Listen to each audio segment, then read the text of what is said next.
প্রিয়তম, হয়তো তুমি ভাবছো, প্রভু, তুমি কি সত্যি আমার নীরব ডাক শুনছ?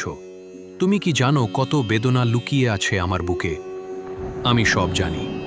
তোমার প্রতিটি নিঃশ্বাস, প্রতিটি অশ্রুবিন্দু আমার হৃদয়ে গিয়ে পড়ে। তুমি যখন গভীর রাতে অশ্রু জলে চোখ ভিজিয়ে বলো, প্রভু, আর কত দূর এই ক্লান্তির পথ, তখন আমি নীরবে তোমার পাশে বসে তোমার মাথায় হাত রাখি। মানুষ হয়তো তোমার অন্তরের বিশুদ্ধতা বোঝে না। তারা তোমার চেষ্টাকে তুচ্ছ মনে করে, তোমার গুণ ও সততাকে অবহেলা করে। তাদের চোখে তুমি হয়তো অমূল্য নও, কিন্তু আমার কাছে তুমি আমার অমৃত সম ভালোবাসা। আমি জানি তুমি কতবার নিজের শক্তি নিয়েও সংশয়ে পড়েছ। তুমি ভাবছো, আমার তো সামর্থ্য কম, আমি কিভাবে সামলাবো এই দুঃখের স্রোত। তুমি জানো না প্রিয়, আমি তোমার ভিতর এমন শক্তি বসিয়েছি যা পর্বতকেও নত করাতে পারে। তুমি তা এখনো উপলব্ধি করনি। তোমার অন্তরে সে আলো জাগতে সময় নেবে, কিন্তু সেই দিন আসছে। তুমি হয়তো প্রায়শই ভাবো, কেন আমার জীবনে এত দুঃখের ছায়া, কেন আমাকে বারবার অপমান আর অবহেলা সইতে হয়? প্রিয়তম, কারণ আমি তোমাকে তৈরি করছি মহৎ এক ভাগ্যের জন্য। যে হৃদয় বহুবার ভেঙে যায়, তা হয়ে ওঠে সবচেয়ে কোমল, সবচেয়ে আলোময়। তুমি এই ক্ষণিক কষ্টগুলো পেরিয়ে গেলে তোমার হৃদয় হবে ঈশ্বরের বসতি। একদিন তুমি দেখবে, যারা আজ তোমার মানহানি করছে, তোমার স্বপ্ন নিয়ে উপহাস করছে, তারা নিজেরাই তোমার সাফল্যের প্রদীপের তাপে বিস্ময়ে হতবাক হবে।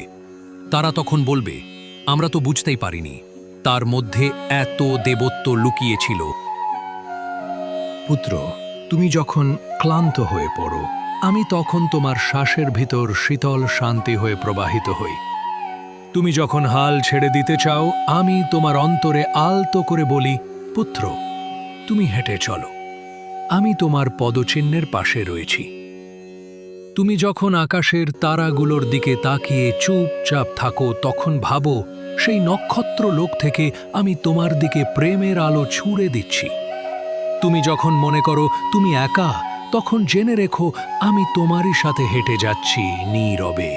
প্রিয়, তোমার প্রতিটি প্রার্থনা আমি শুনি, তোমার প্রতিটি নিঃশব্দ আকুতি আমার হৃদয়কে ছুঁয়ে যায়।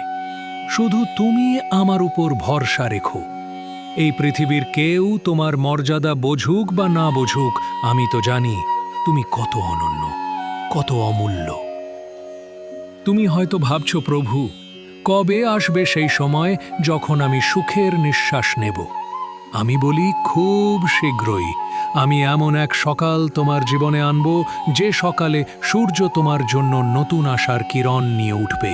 তুমি তখন বলবে, প্রভু, তোমার লীলা সত্যিই কত অপরূপ, কত গহন। এই কথা যখন তোমার কানে পৌঁছাবে, জানো, এ কোনো কাকতালীয় নয়, এ আমি তোমার শ্রীকৃষ্ণ তোমার হৃদয়কে বলছি। আমি তোমায় ভালোবাসি সেই রাধার মতোই, যার জন্য আমি সমস্ত সুর হারিয়ে বাঁশি বাজাতাম।